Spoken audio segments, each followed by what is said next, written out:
উত্তৰ বেটনা উচ্চতৰ মাধ্যমিক বিদ্যালয়ৰ বেৰ নিৰ্মাণত হোৱা দুৰ্নীতিৰ অভিযোগ খণ্ডন কৰে বিদ্যালয়ৰ অধ্যক্ষ কবিন বড়োৱে। একাংশ সংবাদ মাধ্যমত বিদ্যালয়খনৰ বেৰ নিৰ্মাণত ঠিকাদাৰ চক্ৰধৰ বড়োৱে 50 লাখ টকা আত্মসাৎ কৰাৰ এক বাতৰি প্ৰচাৰ হৈছিল একাংশ সংবাদ মাধ্যমত। বিদ্যালয়খনৰ অৱসৰপ্ৰাপ্ত অধ্যক্ষ বৰুৱাকান্ত ব্ৰহ্মই একাংশ সংবাদ মাধ্যমত ঠিকাদাৰগৰাকীয়ে 50 লাখ টকাৰ নিবিদা লাভ কৰি দুবছৰে বেৰ নিৰ্মাণ কাৰ্য সমাপ্ত কৰিব পৰা নাই বুলি কৰিছিল মন্তব্য। আনহাতে বিদ্যালয়খনৰ বৰ্তমানৰ অধ্যক্ষই একাংশ সংবাদ মাধ্যমত প্ৰকাশিত বাতৰিটোৰ স্পষ্টীকৰণ দাঙি ধৰি কয় যে মই ঠিকাদাৰগৰাকীক 50 লাখ টকা মোকলাই দিয়াত NOC দিয়া নাই। লগতে ঠিকাদাৰগৰাকীয়ে বৰ্তমানেও কাম কৰিয়ে আছে। তেনে ক্ষেত্ৰত ঠিকাদাৰগৰাকীয়ে ধন আত্মসাৎ কৰা নাই।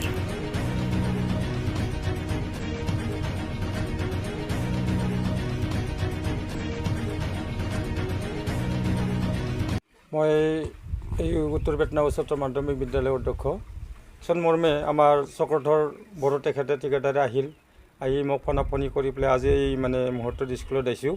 অহা কাৰণটো হ'ল কালি নিউজ ওলাৰ যিটো মানে ক্লিয়াৰিফিকেশ্যন এইটো আমিও দিব লগা হ'ল।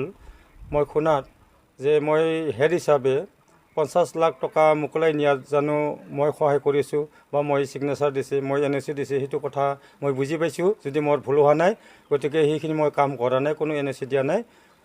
লগতে মই ক'ম যে আমাৰ চক্ৰধৰ বড়ো তেখেতে যিটো মানে 50 লাখৰ মানে অৰ্ডাৰ ৱাল বনাবৰ কাৰণে পোৱা বুলি আমি গম পাইছোঁ। গতিকে ৱালটো কিয় হোৱা নাই, বাকীখিনি ৱাল কিয় হোৱা নাই, 2 বছৰ হৈ গৈছে। গতিকে ৱালটো হ'ব লাগে বুলি মই তাগিদা লৈ থাকোঁ, কিন্তু হোৱা নাই কাৰণে মই কওঁ। কিন্তু আজি বুজি পালোঁ এটা কথা যে ৱালটোৰ কাৰণে 50 লাখ বুলি যিটো আমি বুজি আছিলোঁ, কিন্তু সেই 50 লাখৰ হেনো মানে 2টা ৰুমৰ কাৰণে 25 লাখ আৰু ৱালৰ কাৰণে 25 লাখ। গতিকে সেইখিনি যি মানে ইষ্টিমেটেড আছে, ইঞ্জিনিয়াৰ যি মানে অৰ্ডাৰ দিছে, সেইখিনি আমি হোৱাটো কামনা কৰিছোঁ। আৰু চক্ৰধৰ বড়ো তেখেতে আজি যে মানে আহি পেলাই ইয়াত মানে মোক লগ ধৰিছে, কামটো কৰিম বুলি কৈছোঁ, আমি মানে মষ্ট ৱেলকাম। আত্মসাৎ কৰা নাই এতিয়া মই, আৰু তেখেতে কৰি আছে, কিন্তু কামটো কৰি আছে।